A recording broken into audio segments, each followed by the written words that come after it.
वासुदेवाय हरे परमात्मने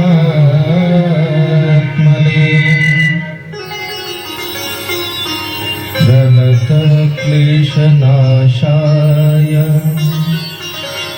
गोविन्दाय नमो नमः।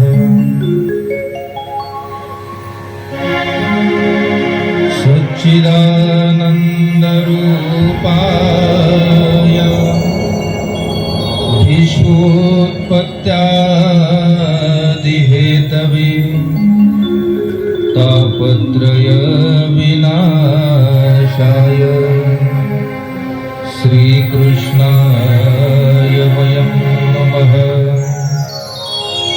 हेमम्बोदरसम्भूतं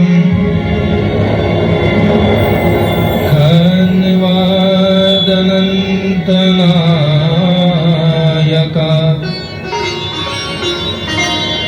प्रभुं नमामि गोविन्दम् जीवाविद्याविभञ्जकम् जीवाविद्याविभञ्जकम्। हे गोविन्द हे गोपाल हे दयानिधि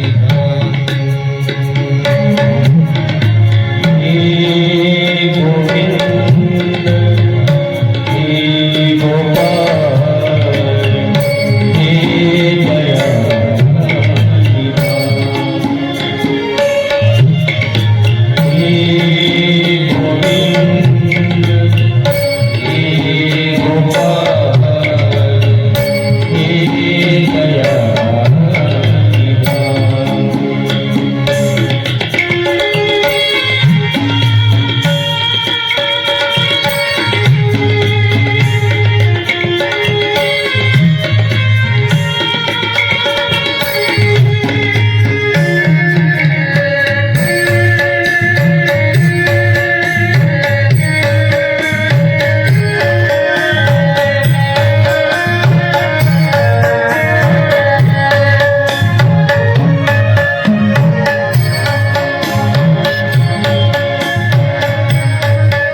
रामेश्वर अवतार, निर्गुण निराकार भगवान श्री गोविंद प्रभू महाराज यांचं चरित्र आपण आजपासून श्रवण करणार आहोत. प्रतिवर्षाप्रमाणे संपन्न होत असलेला श्री चक्रधर भावेश्वर मंदिर या मंदिराच्या अंतर्गत हा संगीतमय श्री प्रभू कथा सप्ताह, ज्यासोबत आपण प्रसाद सेवा महात्म्य सुद्धा या ठिकाणी श्रवण करणार आहोत. कथेला सुरुवात करण्या अगोदर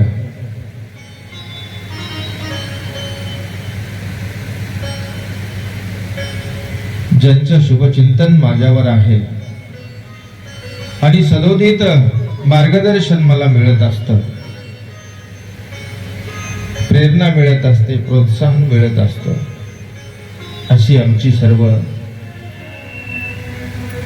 गुरुबंधू मंडळी आहे, ज्यामध्ये आदरणीय श्रद्धेय परमपूजनीय महंत श्री प्रभाकर बाबाजी धाराशिवकर, श्री दत्त मंदिर संस्थान मुकुट, आमचे परमस्नेही ज्यांच्या मुखारविंदातून आपण प्रसाद सेवा श्रवण करणार आहोत, अतिशय विद्वान आहेत. जेव्हा जेव्हा एखादी शंका मला पडते किंवा कोणी एखाद्या तुमच्या सारख्याने जर काही एखादी शंका मला विचारली आणि विचारल्यानंतर कदाचित संदेह असेल तर मी सांगत नाही, कोणाला तरी विचारावं, एखाद्या विद्वान माणसाला विचारावं आणि मग पुढच्याचं निरसन करावं. मग असा प्रसंग जेव्हा माझ्या जीवनात जेव्हा जेव्हा येतो तेव्हा हातामध्ये मोबाईल घेऊन मी ज्यांना फोन करतो असे आमचे परमस्नेही ज्यांच्या मुखारविंदातून प्रसाद सेवा श्रवण करणार आहात, असे श्यामशास्त्री विराट जाळीचा देव, आमचे परमस्नेही सदैव माझ्या सोबत असणारे, मूर्त लहान पण कीर्त महान असे महंत श्री विश्वनाथ बाबा जामोदेकर सोमठाणा, आदरणीय परमपूजनीय आमचे परमस्नेही परममित्र महंत श्री गोंदव्यास बाबाजी हलसीकर वजीरगाव, आदरणीय परमपूजनीय धर्म कार्यामध्ये अग्रेसर असणारे आमचे परमस्नेही महंत श्री अशोकराज दादाजी बाळापूरकर, अगदी धडाडीचं व्यक्तिमत्व, कुठेही कार्यक्रम असू द्या निष्काम भावनेनं एक धर्म सेवा म्हणून ते त्या ठिकाणी दिलेल्या वेळेत पोहोचत असतात. त्याचबरोबर आमची सर्व साधू संत मंडळी या ठिकाणी बऱ्याच प्रमाणामध्ये उपस्थित झालेली आहे. आमच्या तपस्विनी माता भगिनी देखील या ठिकाणी बऱ्याच प्रमाणात उपस्थित आहेत. वास्तविक आपल्या सर्वांच्या समोर मी वरती बसून सांगावं इतकाही मोठा नाही. लेकराचं कौतुक पाहण्यासाठी खऱ्या अर्थानं ही सर्व संत मंडळी उपस्थित झालेली आहे. सर्वांच्याच नावाचा उल्लेख व्हावा जेणेकरून माझी वाणी पवित्र होणार आहे. परंतु मी अगोदर आपल्या सर्वांची क्षमा मागतो, कारण सर्वांच्या नावाचा उल्लेख करावा असं वाटत असतानाही मी अज्ञान आहे, अनभिज्ञ आहे, मला आपल्या नावाची ओळख नाही. तरी सुद्धा ज्यामध्ये आमच्या मंदिरच्या व्यवस्थापिका आदरणीय परमपूजनीय पूनमताई नांदेडकर, आदरणीय लिंगाव इथून आलेल्या आपल्या ज्यांनी सुंदर असं स्वागतगीत सादर केलं असं मैनाताई, त्याचबरोबर आमच्या विजूताई, आदरणीय आमच्या यशोदाबाई आदी सर्वच या ठिकाणी लिंगावून आलेल्या आमच्या ताई आहेत. आदरणीय आमचे परमस्नेही हंसराज दादाजी नांदेडकर, मला या ठिकाणी साथ देण्यासाठी मागच्या वर्षी सुद्धा या ठिकाणी ज्यांच्या आवाजाने हा परिसर मंत्रमुग्ध झालेला होता आणि आजही पुन्हा या वर्षी हा परिसर मंत्रमुग्ध होणार आहे असे आदरणीय योगेश दादाजी कपाटे, आदरणीय अमरभाऊ तबला वादक अमरभाऊ, आदरणीय आमचे प्याड वादक अर्जुन दादा, उपस्थित या ठिकाणी मंजूताई, आदरणीय सर्वच या ठिकाणी आज ज्यांचं अन्नदान आहे असे आमच्या खनसोळे परिवार, सुरेखाताई, आदरणीय भाग्यश्रीताई, छायाताई आल्या नाही देतील उद्या. त्याचबरोबर आमच्या बिजेगाव येथून आलेल्या आमच्या छोटूबाई आहेत, फासगे मॅडम आहेत, आरतीताई कदम, आमचे माळवे सर आहेत, बरीचशी भक्त मंडळी सुद्धा या ठिकाणी आलेली आहे. या परिसरातील अनेक ठिकाणावरून भक्त मंडळी आलेली आहे. सर्वांनाच या ठिकाणी दंडवत करतो. साऊंड सिस्टीमचे मालक ज्यांनी आपल्याला ही सुंदर अशी साऊंड सिस्टीम या ठिकाणी दिली असे गोविंद गडगिडे, कन्हैया चक्रधर, मुरलीधर आणि आपल्या सर्वांचा लाडका जयदीप नांदेडकर. त्याचबरोबर सर्वांच्याच नावाचा उल्लेख तर झाला, परंतु ज्यांनी खऱ्या अर्थानं खटाटोप करून गेल्या 1-1.5 महिन्यापासून हा कार्यक्रम या ठिकाणी उभा केला, त्यांच्या नावाचा उल्लेख राहून गेला, राहिला नाही. मी मागे ठेवला का? कारण ते आधारस्तंभ आहे. तुम्हाला आम्हाला या ठिकाणी त्यांनी एकत्र आणलं आणि जीवनामध्ये माणसाजवळ अनेक गोष्टी येतात जातात, पैसा येतो जातो, अनेक प्रकारच्या गोष्टी येतात जातात, पण जीवनातली खरी कमाई की जेव्हा जीवनामध्ये तुम्ही 4 माणसं कमवाल, 4 मित्र कमवाल, हीच आपल्या जीवनातली खरी कमाई आहे. म्हणून दूध आणि पाणी यांचं जे मैत्री आपल्याला सर्वांना माहिती असेल, तशी मैत्री अतूट मैत्री आहे. आमचे मधुकर दादा काही कारणास्तव आले नाही, ते सुद्धा खऱ्या अर्थानं या कार्यामध्ये असतात. दूध आणि पाणी एकत्र जेव्हा केलं आणि चुलीवर तुम्ही ठेवता, तेव्हा अगोदर त्यातलं दूध जळून जातं, त्यातलं पाणी जळून जातं, पाणी आटून जातं. हे जेव्हा दुधाला कळतं की आपला मित्र संपतो आहे, तेव्हा तोही त्या अग्नीमध्ये आपला देह समर्पित करण्याच्या भावनेने त्या पातेल्यातून खाली उडी घेण्याचा प्रयत्न करतो. आणि जेव्हा ते आता अग्नीमध्ये आपलं विसर्जन करताय, आपला देह त्या अग्नीमध्ये झोकून देतो, तेव्हा तुम्ही हातामध्ये थोडस पाणी घेऊन परत त्या दुधामध्ये जेव्हा टाकलं, तेव्हा ते दूध शांत होतं. तशी दूध आणि पाण्याची जशी मैत्री आहे, अशी अतूट मैत्री आमचे परमस्नेही तुम्हा सर्वांचे मार्गदर्शक आदरणीय परमपूजनीय या कार्यक्रमाचे आयोजक मुकुंदराज दादाजी नांदेडकर आदी सर्वांना या ठिकाणी दंडवत करतो. आणि आपण आपल्या आजच्या या कथेला सुरुवात करणार आहोत. माझे श्री प्रभु भगवंत, माझे श्री प्रभु भगवंत,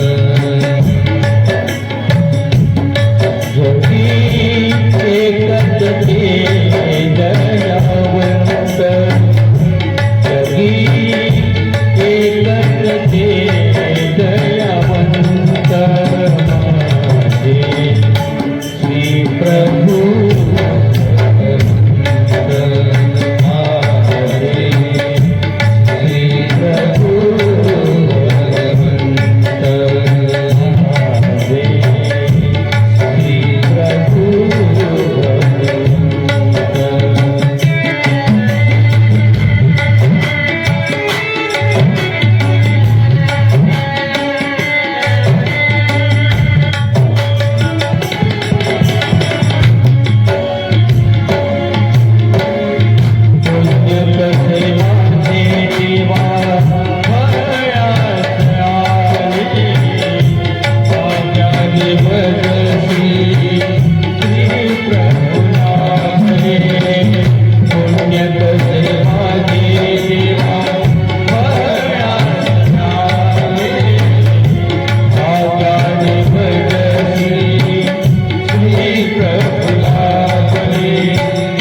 बघता बघता 1 वर्ष निघून गेलं. मागच्या वर्षी आपण पूर्ण ब्रह्म परमेश्वर अवतार, साधनदाता, सर्वज्ञ श्री चक्रधर भगवंताच्या अमोघ अमृत श्राव्य अशा लीळांचं श्रवण केलं. आणि यावर्षी निर्गुण निराकार अशा भगवान श्री गोविंद प्रभू बाबांच्या लीळा, अवर्णनीय लीळा, ज्या लीळांचं आकलन आपल्याला सहजासहजी होत नाही, अशा लीळा आपण श्रवण करणार आहोत. कारण भागवत कथा अनेक वेळा आपण ऐकली. या भगवान गोपाल कृष्णावर बोलणारे अनेक कथाकार आपण ऐकले, बघितले आहेत. पण ज्या अवतारांचं जे कार्य आपल्याला माहित असावं, बरीच मंडळी अनभिज्ञ आहे. बऱ्याच लोकांना गोविंद प्रभू बाबांचं कार्य माहिती नाही. बऱ्याच लोकांना श्री चक्रपाणी भगवंताचं कार्य माहिती नाही. त्या भगवंताच्या लीळा माहिती नाही. आणि त्या लीळा आपल्याला खऱ्या अर्थानं माहीत व्हाव्या, त्या लीळांचं चिंतन व्हावं, त्या लीळांचं स्मरण व्हावं, त्या लीळा आपल्याला आठवता आल्या पाहिजे. म्हणून पहिल्यापासून मी डोळ्यासमोर श्री गोविंद प्रभू बाबांची कथा करायची असा मानस डोळ्यासमोर ठेवला. आणि त्या श्री गोविंद प्रभू बाबांच्या लीळा आपण श्रवण करणार आहोत. त्या अगोदर आपल्याला थोडासा एक सृष्टीचा निर्वच माहित असणं गरजेचं आहे.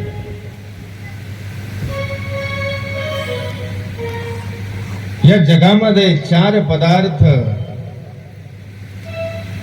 प्रामुख्याने फक्त 4 पदार्थ आहेत. मग आपल्या मनामध्ये प्रश्न पडेल कदाचित, 4च पदार्थ आहेत, जिलेबी, करंजी, लाडू आणि अनारसे. शंकरपाळे तर राहूनच गेले. त्याच्याही पलीकडे जाऊन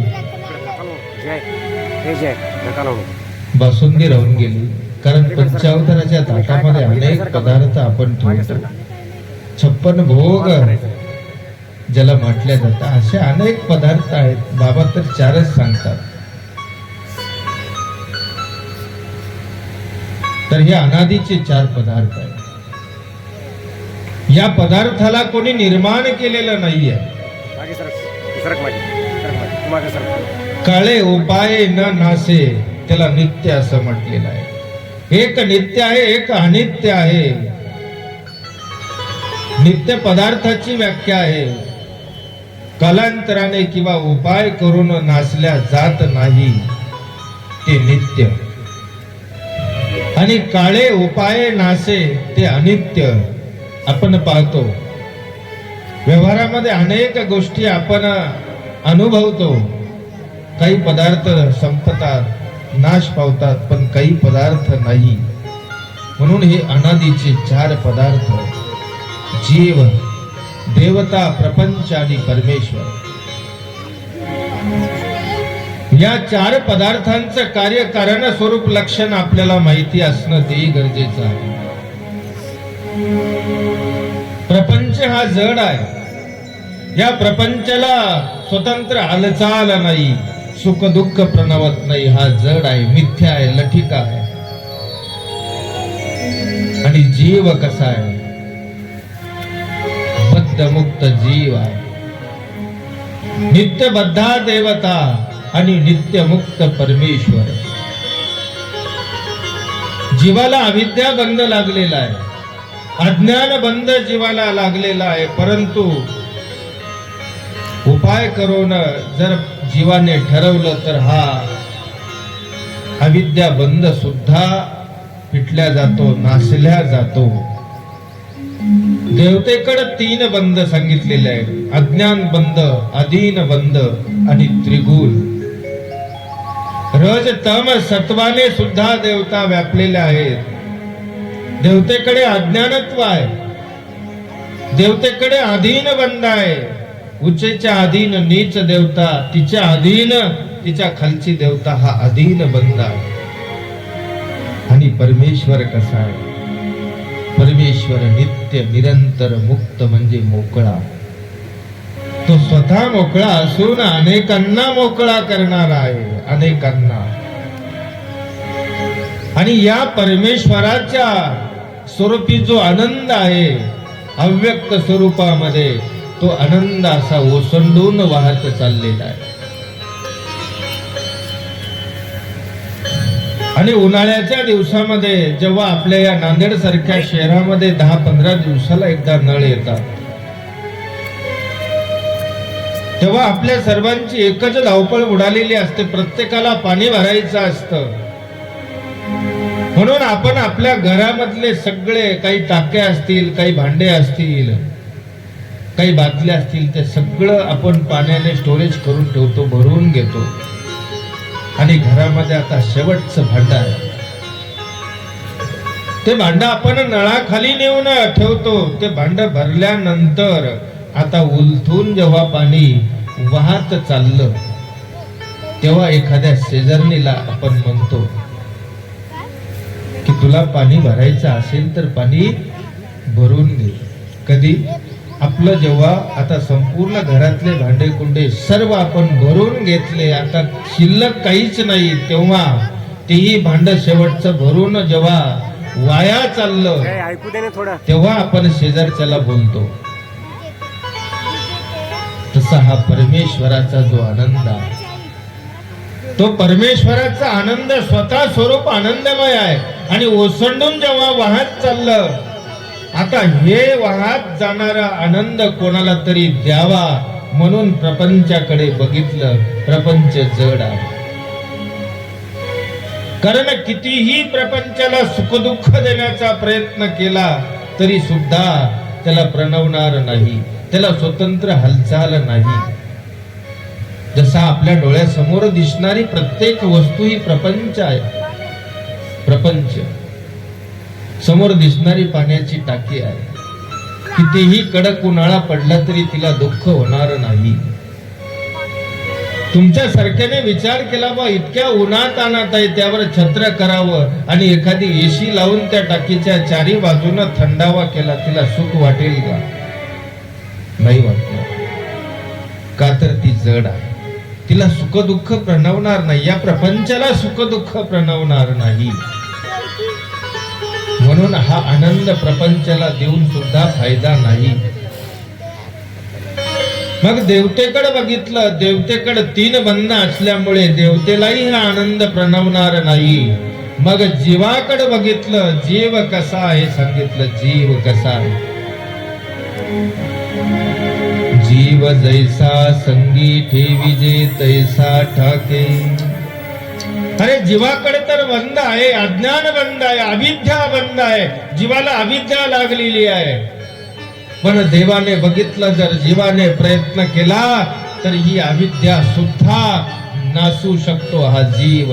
आणि जीव सर्वाधिकारी आहे, सर्व आनंदाला पात्र होऊ शकतो असा हा जीव आहे. जीव स्फटिकाकार सांगितलं. जीवाचा वर्ण शुभ्र आहे, पांढरा आहे, स्फटिकाकार आहे. म्हणून या जीव या आनंदाला पात्र होऊ शकतो. हे परमेश्वराला लक्षात आलं आणि परमेश्वराने या सृष्टीची रचना केली.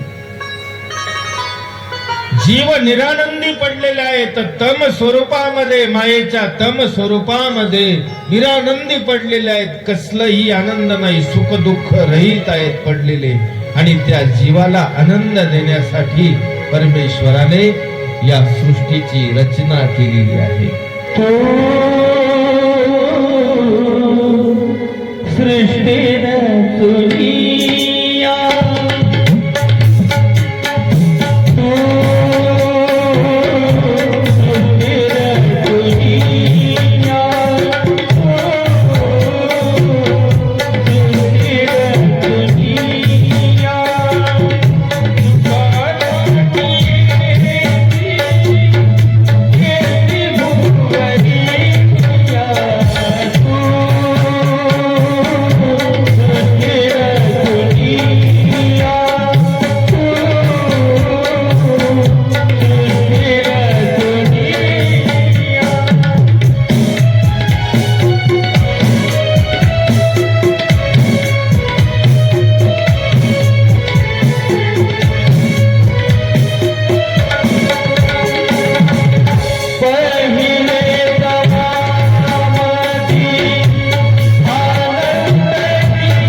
हॅलो,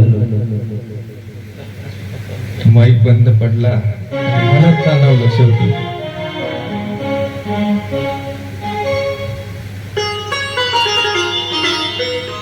आणि या जीवाकडे बघितलं, मायेच्या तम स्वरूपामध्ये निरानंदी पडलेले आहे. आणि त्या जीवाकडे बघितल्यानंतर परमेश्वराला कळवळा उत्पन्न झाला. आणि भगवंताने या सृष्टीची रचना केली. कारण हा आनंद या जीवाला जर प्रणवू शकतो तर वाया तर चाललाच ना, मग का देऊ नये जीवाला. म्हणून भगवंताने त्या मायेला जाणवलं आणि एका क्षणामध्ये पाहता पाहता त्या मायेनं या चराचर सृष्टीची निर्मिती केली. सुरुवातीला 3 मूळ सृष्ट्या झाल्या, लक्षात ठेवा, 3. अनेक लोकांना प्रश्न पडतो बर का, ध्यानात ठेवा, अनेक लोकांना. आणि बोलताना बोलतातही. बरेच वेळा आम्ही लहान होतो तेव्हाही विचारलं जायचं, म्हटलं जायचं, जसं कोंबडा आधी की अंडा आधी. पण प्रश्नाचं उत्तर काय द्यावं हा प्रश्न पडला जात होता. अंड्यामधून कोंबडा येतो जन्माला, मग ते सांगावं तो कुठून आला. जसं बी आधी का झाड आधी, झाडापासून बी तयार होतं. सांगा बरं मंजूताई. कारण हा प्रश्न सर्वांना बऱ्याच लहानपणी प्रत्येकाला विचारला जातो, प्रश्न पडतो. म्हणून जेव्हा 3 मूळ सृष्ट्या सुरुवातीला झाल्या त्यावेळेला भगवंताने मानव देह रचले. म्हणून मानव अगोदर आहे. सर्वांना बर्वे 32 लक्षणी देह दिले. ध्यानात ठेवा, 3 मूळ सृष्टीला भगवंताने. हा तत्वाचा सिद्धांताचा भाग आहे. आणि जेव्हा मानव देह रचला तेव्हा सगळे पुरुष देह होते बर का, ध्यानात ठेवा, पुरुष.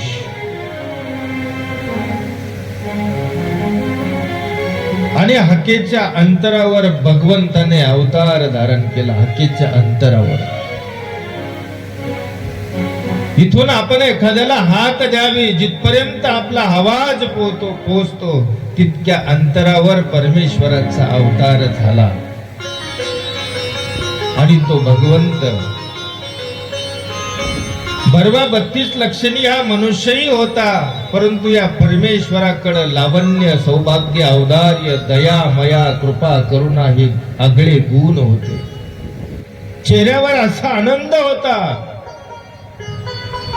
बाकीचे दिसायला सुंदर होते, बरवे 32 लक्षणी होते, पण चेहऱ्यावर प्रसन्नता नव्हती. आणि व्यवहारामध्ये वावरत असताना आपण बघतो, कोणी सांगितलं ज्याच्याकडे जास्त पैसा आहे तो सुखी, असं कोणी सांगितलं तुम्हाला? नाही. ज्याच्याकडे पैसा भरपूर आहे तो सुखी असेलच असंही नाही. ज्याच्याकडे रूप आहे तो सुंदर असेलच असंही नाही. हे सुख आणि हे समाधान कशावर अवलंबून आहे? हे आपल्या मनावर आहे, मनावर, आपल्या समाधानावर आहे. म्हणून तर तो यदुराजा सर्व लवया जम्या सहित जात असताना श्री दत्तात्रय महाराजांना भेटला. एका झाडाखाली श्री दत्तात्रय महाराज बसले. केसांची विरगुंटी घातलेली आहे, अवधूत वेश आहे, हातामध्ये गाठी, एका हातामध्ये कमंडलू आहे, झोळी पात्र, संपलं. याच्या व्यतिरिक्त काहीच नाही. डोळे लावलेले, अगदी शांत त्या ठिकाणी बसले, प्रसन्न मुद्रा आहे. आणि इतका प्रसन्न चेहरा या यदुराजाने आपल्या जीवनात कधी बघितलाच नव्हता. असा आनंद चेहऱ्यावरून ओसंडून वाहत चाललेला आहे. इतका सुंदर आणि प्रसन्न चेहरा यदुराजाने बघितला. पालखीतून खाली उतरला आणि खाली उतरल्यानंतर श्री दत्तात्रय महाराजांच्या पायावर मस्तक ठेवलं, हात जोडले आणि म्हणायला लागला, हे मुनिवर, हा आनंद जो आपल्या चेहऱ्यावर इतका प्रफुल्लित आनंद आम्हाला दिसतो आहे, हा आनंद इतर कोणालाही कोणाच्याही ठिकाणी बघायला भेटत नाही. किंबहुना माझ्याकडे सर्व काही आहे, पैसा, अडका, धन, दौलत, नोकर, चाकर, सगळं सगळं सगळं माझ्याकडे असतानाही हा आनंद आमच्याकडे माझ्याकडे नाही. याचं कारण काय? तेव्हा श्री दत्तात्रय महाराजांनी सांगितलं यदुराजाला, अरे बाबा, तुझ्याकडे सगळं काही आहे ना, म्हणून तू सुखी नाही, समाधानी नाहीस. ध्यानात ठेव, माझ्याकडे काहीच नाही ना, म्हणून मी आनंदी आहे. त्यागात शांती अनंतरम. गीता आम्हाला ही शिकून जाते, बाबा, खरी शांती, खरं सुख, खरं समाधान त्यागात आहे. माणसाच्या गरजा कमी ठेवा. ज्याच्या गरजा कमी आहेत ना, तो सर्वात सुखी आहे. गरजा जास्त आहेत, तो दुःखी आहे. कारण प्रत्येक गोष्ट आपल्याला हवी आहे, जी गरजेची वाटते आहे, प्रत्येक गोष्ट ती मिळतेच असं नाही. मिळाली तर समाधान, नाही मिळाली तर वाट्याला दुःख येतं, निराशा येते. म्हणून गरजा कमी असल्या पाहिजे. त्याप्रमाणे खऱ्या अर्थानं आपल्यालाही व्यवहारिक जीवन जगत असताना आपण समाधानी सुखी आहोत किंवा राहू असंही नाही. बघण्याचा दृष्टिकोन कधी कधी आपला चुकीचा ठरू शकतो. एखाद्याकडे बघितलं, खूप मोठी गाडी दिसते, पैसा अडका भरपूर आहे, एखाद्या कारखान्याचा तो मालक आहे. त्याच्या जवळ गेले, विचारला, अरे बाबा, एवढा मोठा तू श्रीमंत आहे, हजारो पोते तुझ्या कारखान्यामधून बाहेर पडतात साखरेचे, काय सुखी आहे? त्यांनी सांगावं, बाबा, 1000 पोते दिवसाला माझ्या कारखान्यातून बाहेर पडतात, पण त्यातली चिमूटभर सुद्धा साखर मी खाऊ शकत नाही. का? तर डॉक्टरनी सांगितलं, तुम्हाला शुगर आहे, तुम्ही साखर नाही खाऊ शकत. ज्याला 50 किलो साखरेचं पोत उचलता येतं, त्याला ते भेटत नाही. आणि ज्याला भेटत, त्याला ते 50 किलोचं पोत उचलता येत नाही. आहे की नाही गंमत?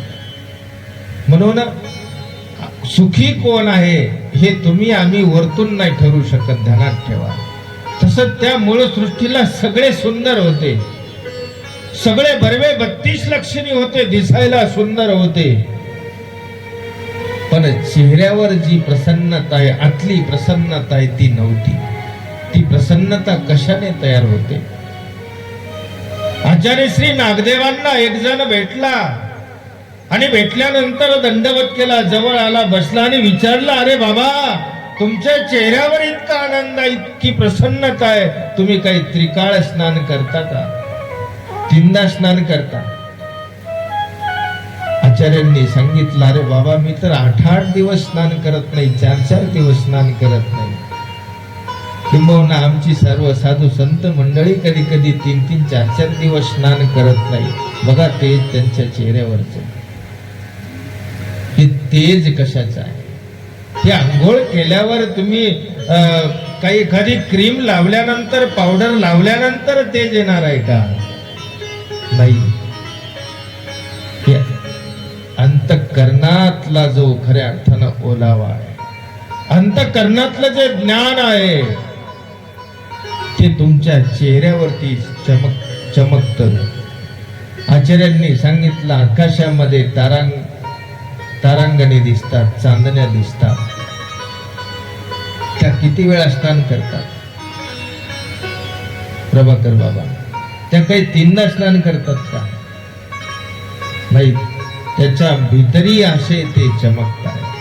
अंतःकरणामध्ये जे ओलावा आहे, ज्ञान आहे ना, ज्ञानमय स्वरूप आहे ना, त्याची चमक आपल्या चेहऱ्यावर येते. ध्यानात ठेवा. माझे श्री प्रभु भगवंत, माझे श्री प्रभु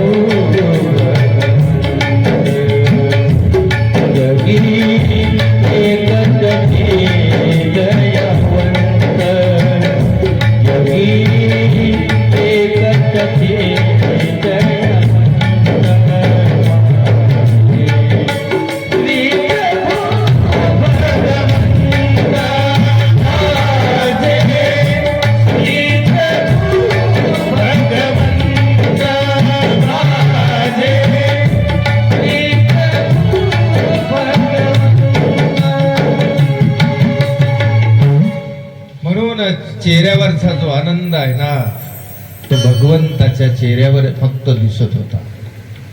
कारण हाकेच्या अंतरावर अवतार झाले. अवतार कशासाठी? अरे बाबा, या जीवाला ज्ञान देण्यासाठी.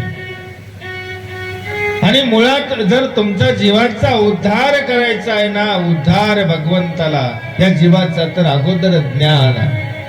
तुम्हाला ज्ञान द्यावं लागेल वेळोवेळी, पावलोपावली. आणि देवाने हेच केलं, ज्ञानदानाचं कार्य. कारण या ईश्वराशी तुमचं नातं तुम्हाला जडलं पाहिजे. आणि जेव्हा तुम्हाला ज्ञान होईल, हा देव आहे, मी जीव आहे, हे जेव्हा कळेल, तेव्हा खऱ्या अर्थानं तुम्हाला तो बोध झाला असं सिद्ध होईल. ईश्वराशी जडले नाते, जीव स्वरूपी ते,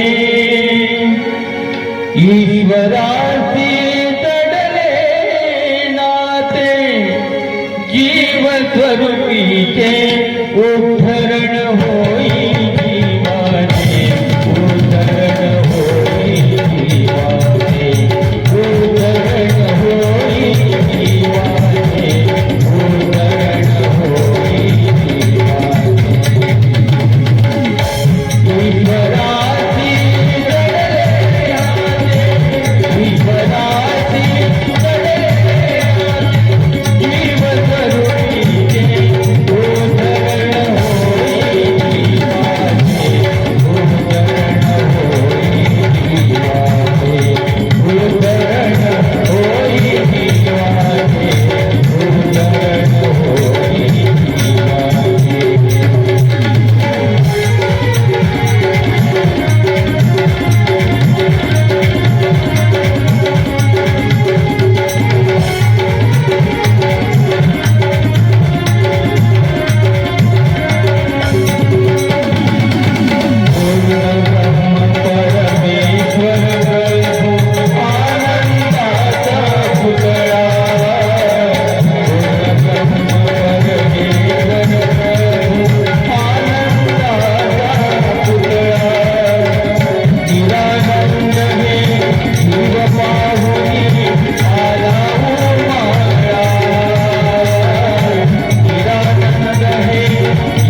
परमपूजनीय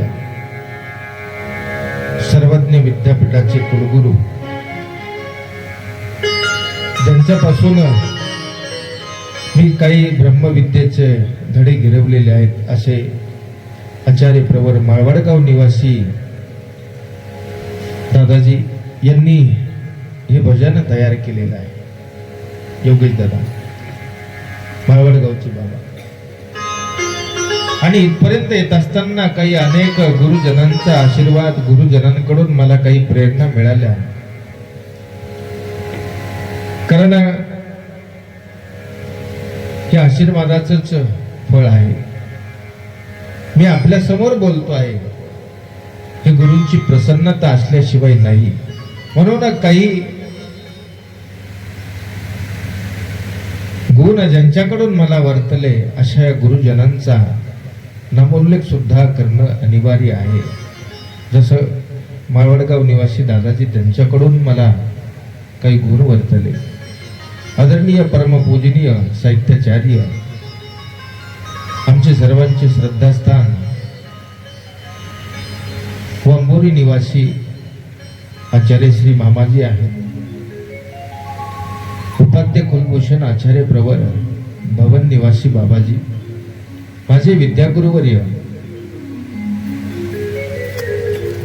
भवनचे बाबा, आदरणीय परमपूजनीय माझे गुरुवर्य विजयगावचे बाबा, आदरणीय परमपूजनीय ज्यांना डोळ्यासमोर ठेवून मी कीर्तन, प्रवचन, भागवत कथा हे करण्याचा प्रयत्न करतो आहे, असे चिंतनीचे जनक साहित्याचार्य आचार्य श्री बाबुळगावकर बाबाजी शास्त्री, आदरणीय परमपूजनीय आचार्य प्रवर महंत श्री भागवत कथाकार चिरडे बाबाजी, आदरणीय परमपूजनीय भागवत कथाकार भोकरचे बाबा, अशा अनेक मंडळी आहे ज्यांच्यापासून मला काही गुण वर्तला. त्यांनाही मी अभिवादन करतो. बाबांनी भजनामध्ये सांगितलं की बाबा, ईश्वराशी जडले नाते जीव स्वरूपाचे, त्या भगवंताशी आपलं नातं जडलं पाहिजे.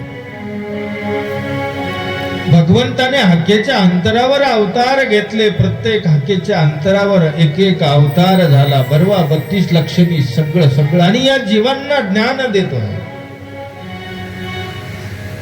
जीवांनी ज्ञान ग्रहण केलं.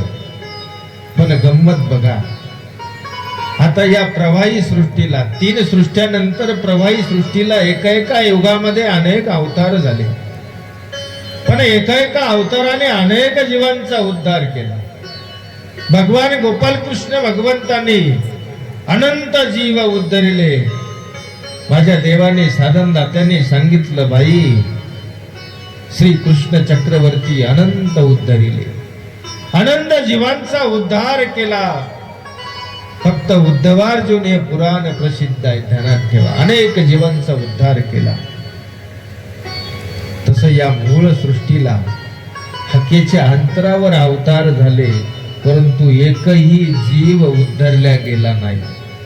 एकही नाही. किती मोठी कमाल आहे.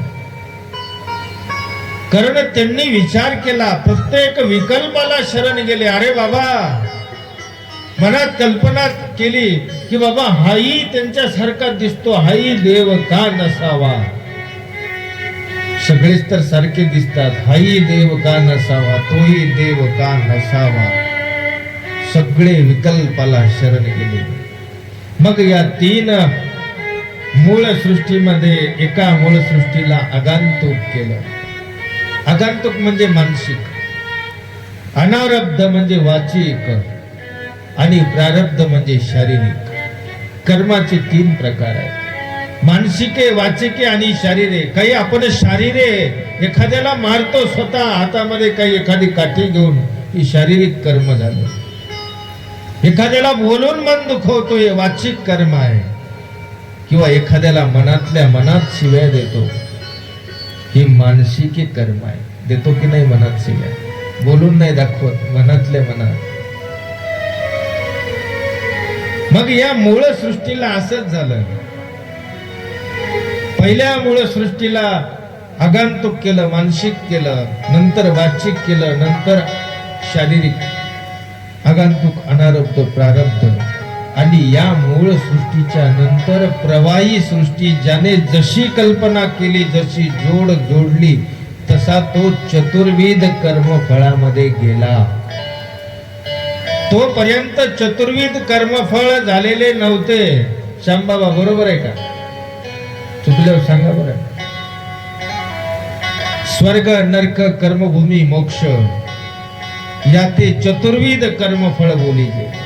हे चतुर्विध कर्मफळ 3 मूळ सृष्ट्यानंतर मग या प्रवाही सृष्टीला, आणि त्या चतुर्विध कर्मफळानुसार ज्याने जशी मनात कल्पना केली तसा तो त्या योनीमध्ये गेला. भगवंत कोणालाही नरकामध्ये टाकत नाही, ध्यानात ठेवा, कोणालाही नाही. आणि तुम्हाला तर नांदेडकरांना चांगलं माहिती आहे, तुम्हाला चांगलं माहिती आहे का? अरे बाबा, देवाने देवाला कामाला लावलं हो. आपण नांदेडकरांनी देवाला कामाला लावलं आहे की नाही? अरे एवढा मोठा धडधाकट दिसतोय, काही काम करून का पोट भरत नाही, भिक्षा का मागतोय? देव म्हटले आम्हाला कोणी कामच देत नाही, आम्ही देऊ.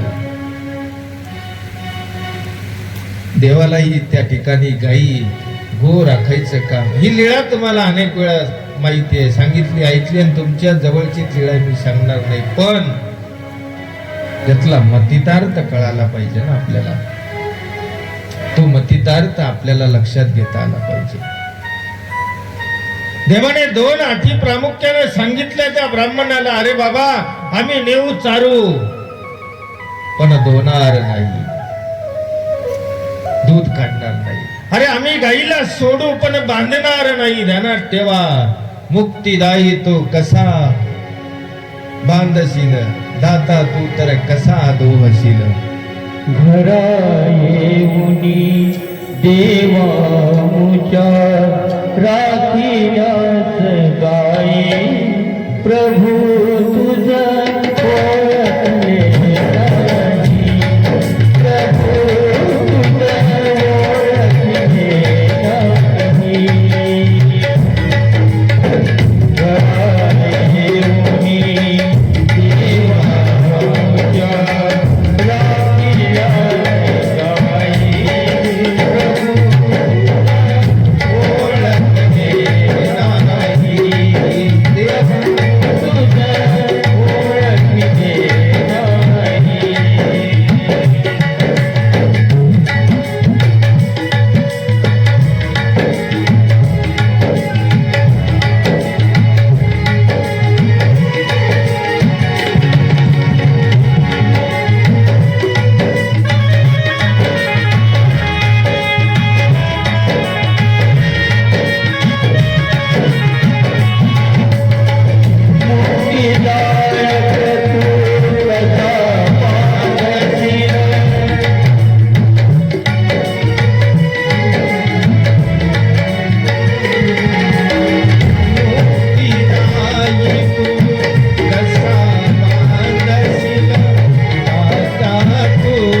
आपल्याला माहिती आहे सर्वांना, कारण देव बंधनात कोणाला टाकत नाही. ध्यानात ठेवा, बंधनातून मुक्त करतो.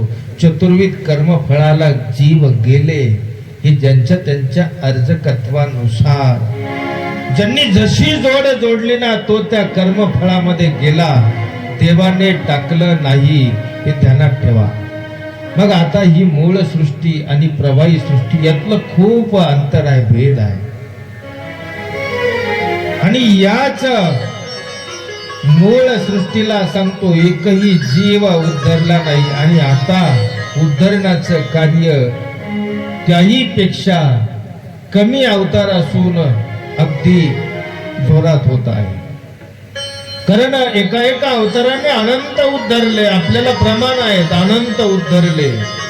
कारण अवतार कशासाठी होतो? अवतार या शब्दाचा अर्थ काय आहे? अवतार म्हणजे खाली येणे, जमिनीवर येणे, अवतीर्ण होणे. एखादा कलेक्टर आहे, खूप मोठ्या पदावर आहे. जेव्हा आपण ऑफिस मध्ये जातो बघतो तेव्हा तो कलेक्टर असतो, त्या पोज मध्ये राहतो. जिल्ह्याचा बॉस आहे, जिल्ह्याचा.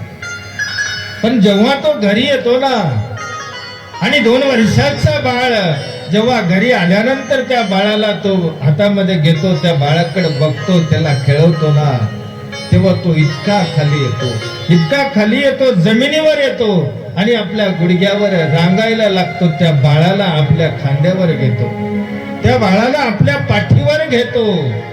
ध्यानात ठेवा. आणि काय करतो? त्या लेकरासोबत खेळतो ना तो. तसं त्या ऑफिस मध्ये गेल्यावर जा बरं, तो खेळेल का त्याला एखाद्या कोण्या माणसासोबत? किंवा तसं करेल नाही. त्या लेकरासोबत खेळतो. तो लेकरू जसं करेल तसं करतो. का? तर तिथे आत्मत्व आहे, जिथे प्रेम आहे. आणि प्रेमाच्या ठिकाणी कुठली मर्यादा नसते. ध्यानात ठेवा. आवडीला आवाका नसते, मर्यादा नसते, तिथे आवडी आहे. म्हणून भगवंत सुद्धा अवतार घेतात, म्हणजे या जीवासाठी खाली येतात, जमिनीवर येतात.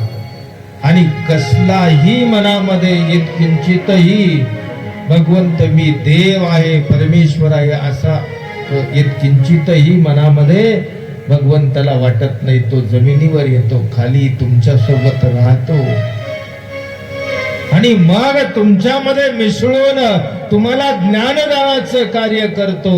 आणि मग ज्ञान दिल्यानंतर काही जीव त्या परमेश्वरानुसार खऱ्या अर्थानं त्या आचरण करून तो परमेश्वर प्राप्त करतात. आणि तो परमेश्वराने विहिलेला आचार आपल्याला प्रत्येकाला करता आला पाहिजे. मग काही अवतार ज्ञान देतात, काही अवतारांनी दिलं नाही तरी सुद्धा उद्धार करतात. ध्यानात ठेवा. आता अवतारामध्ये सुद्धा भेद आहे.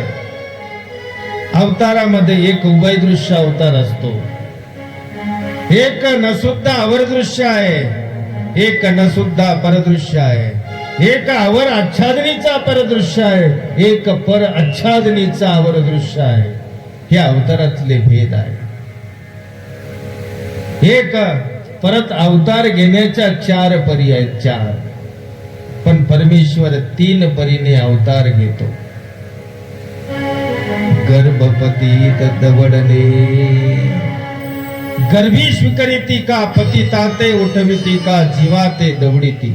हे 3 प्रकार आहेत. याच्याही पलीकडे 4थी पर आहे रचून. पण या 4थ्या परीने परमेश्वर अवतार घेत नाहीत. का तर यामध्ये जीवाचं भलं नाही, जीवाचं भलं नाहीये म्हणून अवतार घेत नाहीत. जीवाचं भलं नसल्यामुळे. आता या मागची सुद्धा ठेव आहे. कारण गर्भामध्ये कोणाच्याही परमेश्वर अवतार घेत नाही. ज्याने काही मार्गाचे परमार्गाचे गुणदोष आपल्या उदरामध्ये सामावून घेतले, एखाद्याचा जघन्य अपराध जर असला तो कोणाला सांगितला नाही, पोटात ठेवला, पुढे चालून त्याच्या उदरी त्याच्या पोटी स्वतः जगन्यंता परब्रह्म परमेश्वर त्याच्या उदरी अवतार धारण करतो. ध्यानात ठेवा. कळालं ना, एखाद्याचा दोष कळाला, एखाद्याची चूक कळाली, एखाद्याचा अपराध तुम्हाला समजला, बोलता कशाला? पोटात ठेवा, बोलू नका. पतित आहे, पडलेलं पतित म्हणजे हे देह पडलेलं आहे, निकामी आहे. आता अग्निडाग द्यायचं या शरीराला. अशाही अवस्थेमध्ये हरिपाळ देवाचं पतित देवाने उठवलं. कोणाचं पतित उठवतात? तुमचं, आमचं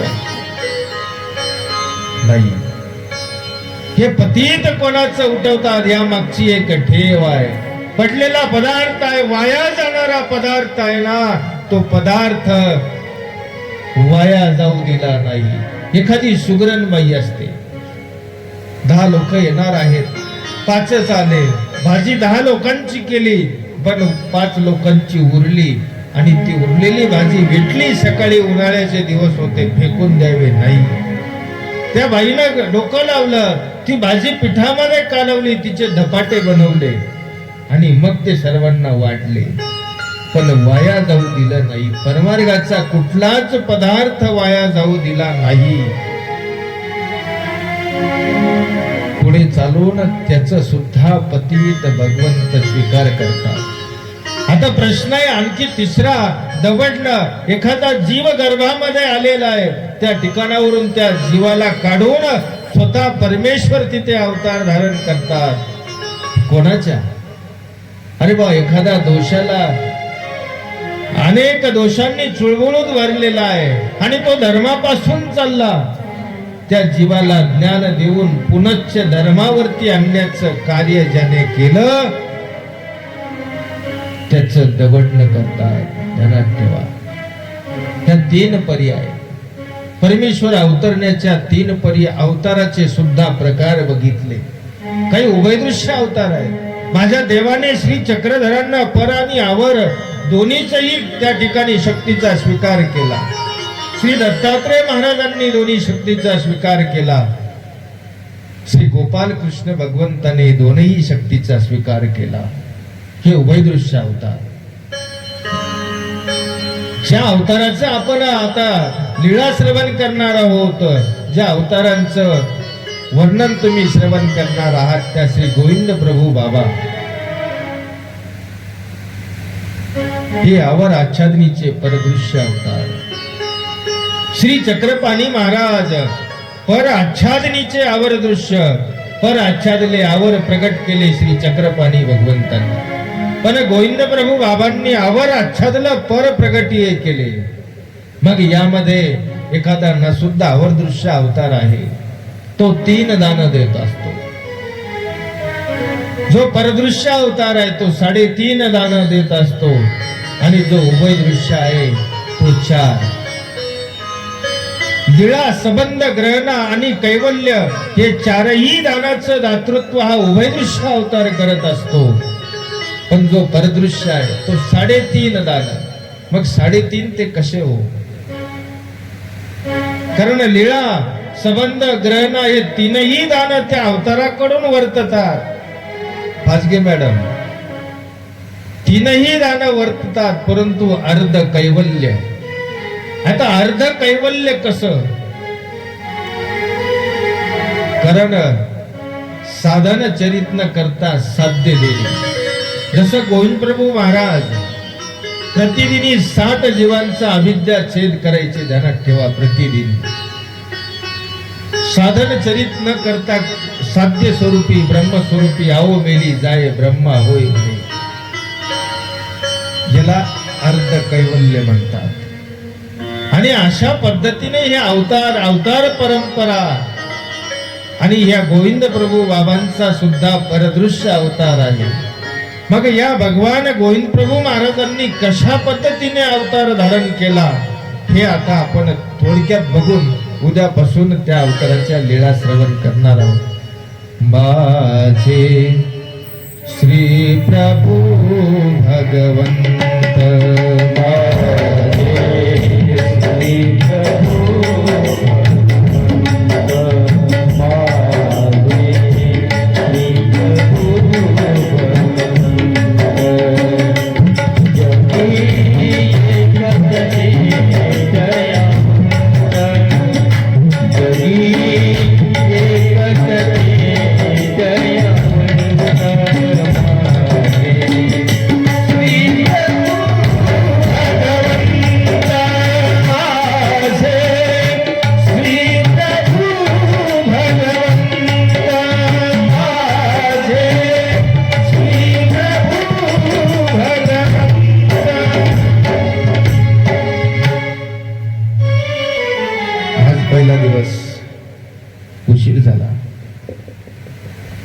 म्हणून उद्यापासून कथा वेळेत होईल. उद्यापासून मात्र कथा वेळेत होईल. बरोबर 3ला चालू होईल, 5ला संपेल. अजून संपली नाही, अर्धा तास होणार आहे. बसा. कारण आपल्याला दररोज गेल्या वर्षी चहा या ठिकाणी या कथेमध्ये पाजवायचो. मागच्या वर्षी लक्षात आलं बाबा, उन्हाळ्या दिवसात आपण चहा पाजतो. काही लोक घेत होते, काही घेत नव्हते. पण थंड पाजलं तर सगळीच घेतील ना. म्हणून बाबाला म्हटलं, बाबा या वर्षी आपण बदाम शेक पाजू, ज्यूस पाजू. कारण आपल्याकडे असं आहे, सगळ्याच गोष्टी उपलब्ध आहेत, अवेलेबल आहेत. तुम्हाला जो फ्लेवर आता या ठिकाणी समोर ठेवण्यात येईल, ज्याला जो आवडतो तो घ्यायचा. लस्सी म्हटले, लस्सी पण आहे, घ्यायची का? घ्यायची का?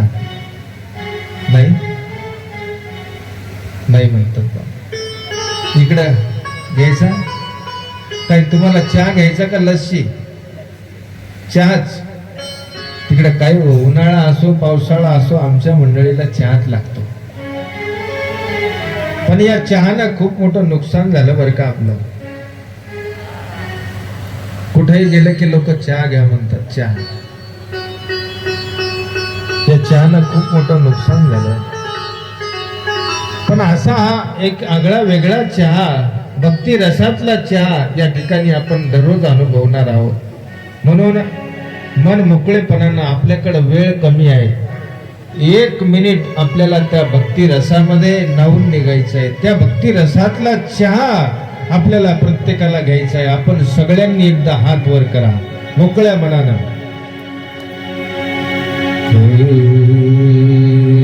देव माझा माझा माझा माझा माझा देव माझा की देव माझा देव माझा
घेतल्यासारखं. तरी तुम्ही घेतलं नाही, कुचरपणा केला बरं का मध्ये मध्ये. कारण समर्पित व्हायचं असेल ना तर हात खाली करायचे नाही. तुम्ही खाली करून टाळ्या वाजवता. काही लोकांनी वर केले ते वरच होते. त्यांना विचारा आनंद, तो आनंद आहे तो घेता आला पाहिजे. उद्या घेऊ हा परत. म्हणून आपण आपल्या मूळ विषयाकडे आता परत येऊया. बाबा या भगवान गोविंद प्रभू बाबांनी त्या ठिकाणी अवतार धारण केला. अवतार कधी होतो की जेव्हा जेव्हा धर्माला ग्लानी येते, अधर्म माजल्या जातो, तेव्हा धर्माची स्थापना, अधर्माचा नाश आणि या संतांचं रक्षण करण्यासाठी संभवामी युगे युगे.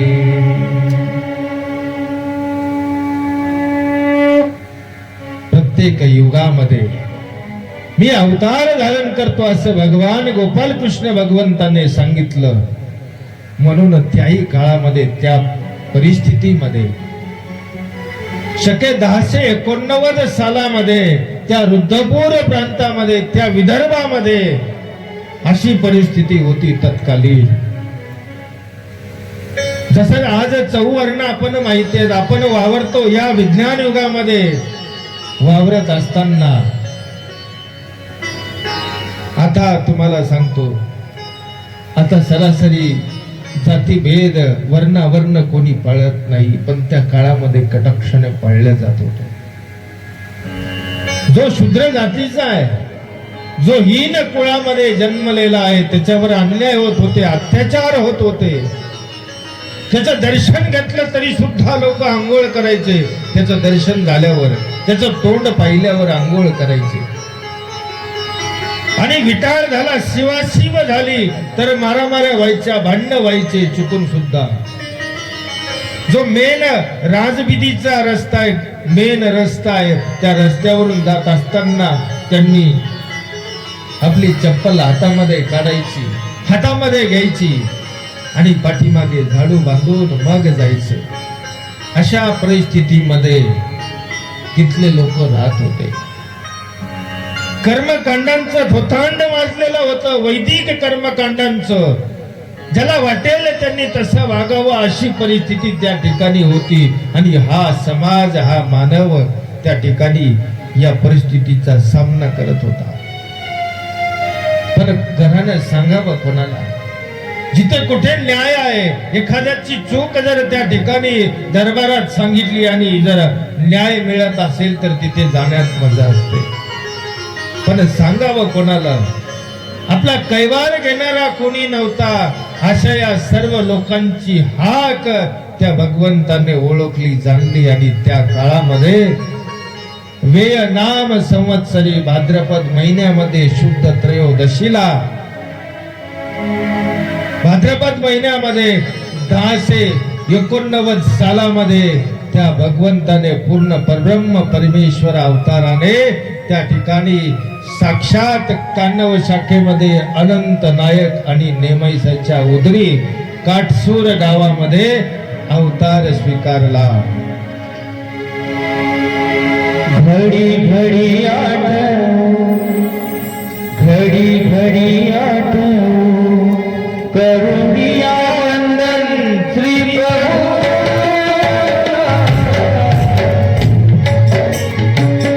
करून दिया वंदन श्री प्रभु. द्वार चढाला करुणा करुणा, द्वार चढाला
मयूर या गावी त्या भगवंताने या जीवाची अर्थ ओळखली, हाक त्या भगवंतापर्यंत पोहोचली आणि देवाने अवतार घेतला.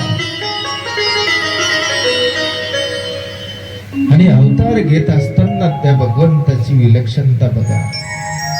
तिथे दवडलं केलं. अनंत नायक आणि नेमाईसा यांना बरीच आपत्ती झाली आणि मुलगा जन्मल्यावर तो मरण पावायचा. माय बापाला मुलगा जन्मला की आनंद होतो, निश्चित होतो. पण इथे दुःख झालं. जेव्हा गोविंद प्रभू बाबांचा जन्म झाला, माय बापाला दुःख वाटतंय. कशामुळे? कारण पहिला वृत्तांत त्यांच्या लक्षात आला, बाबा अनेक मुलं झाले, एकही वाचलं नाही. हाही मुलगा झालेला, आता मरण पावतो की काय? हे मनाला एक कुठेतरी दुःख व्हायचं. ती माता रडायची, तो पिताही रडायचा. पण एका ज्योतिषकाराने सांगितलं, अरे बाबा तुझे मुलं वाचत नाहीत ना. अनंत नाईकाला सांगितलं असेल, तू मुलाचं नाव गुंडो नाव ठेव. कारण पूर्वीच्या काळात नाव होते, दगड्या दोंड्या कोंड्या होते का नाही. कचराबाई, बायाचे नाव असे काही गमतीदार होते की कचराबाई. आता कोणी असेल तर हातवर करा. 2-3 आहेत बा. कारण हे नाव कशामुळे ठेवल्या जायचे? धोंड्याबाई, दगड्याबाई, कोंड्याबाई किंवा दगडोबा, धोंड्या, कोंड्या. याच्या मागचं कारण आहे. कारण या दगडाला मरण नाहीये. ध्यानात ठेवा, मरण नाही.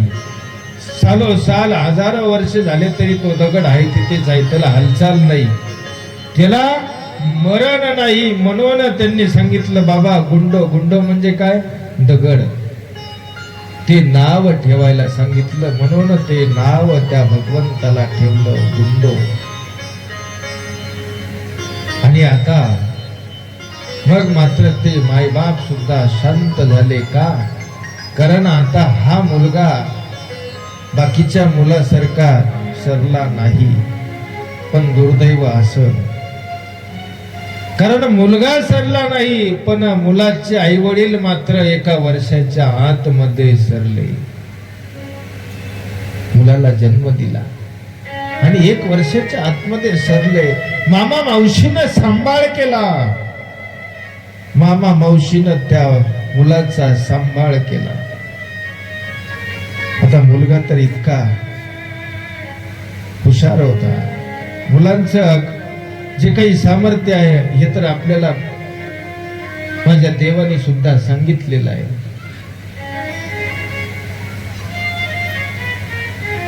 आणि बघता बघता मुलगा वाढू लागला. मुलाचं मुंजीबंधन झालं आणि मुंजीबंधन झाल्यानंतर आता मुलगा हुशार होता. आता मुलाला काय करावं, कुठे ठेवावं प्रश्न पडला. म्हणून या रुद्धपूरला रामोपाध्य, गोपोपाध्य, जानोपाध्य हे 3 भाऊ होते. यांच्याकडे विद्या अभ्यासासाठी ठेवलं.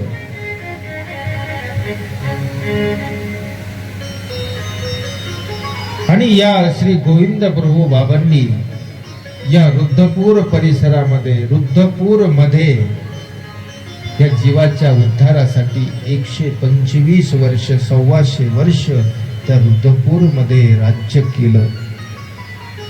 या 125 वर्षाच्या कालखंडामध्ये त्या श्री गोविंद प्रभू बाबांनी ज्या केलेल्या खेळ क्रीडा म्हणजेच ते श्री प्रभू चरित्र आहे, त्या अवर्णनीय अमोघा श्राव्य अशा लीळा आपण उद्यापासून श्रवण करणार आहोत.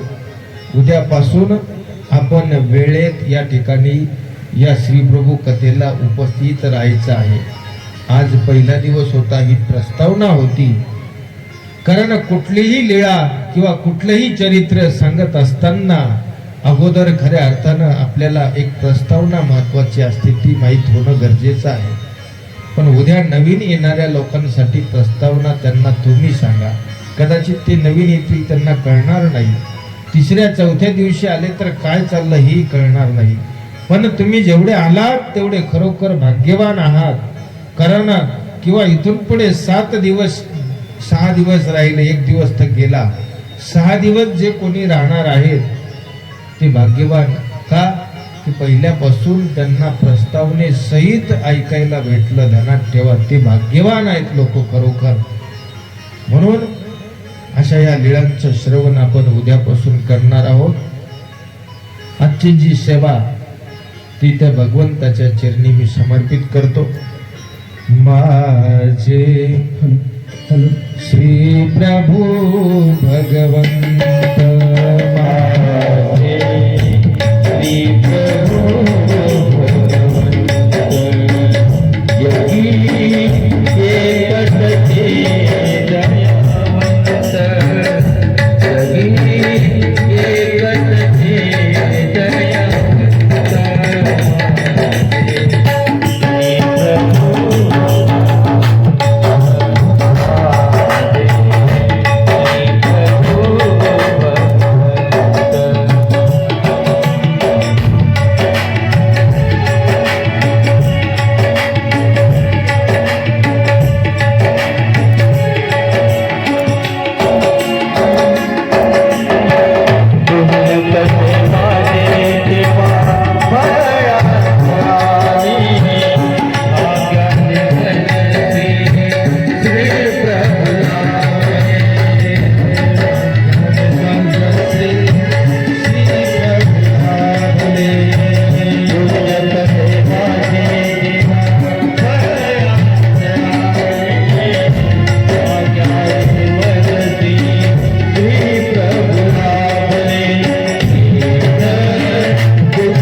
दंडवत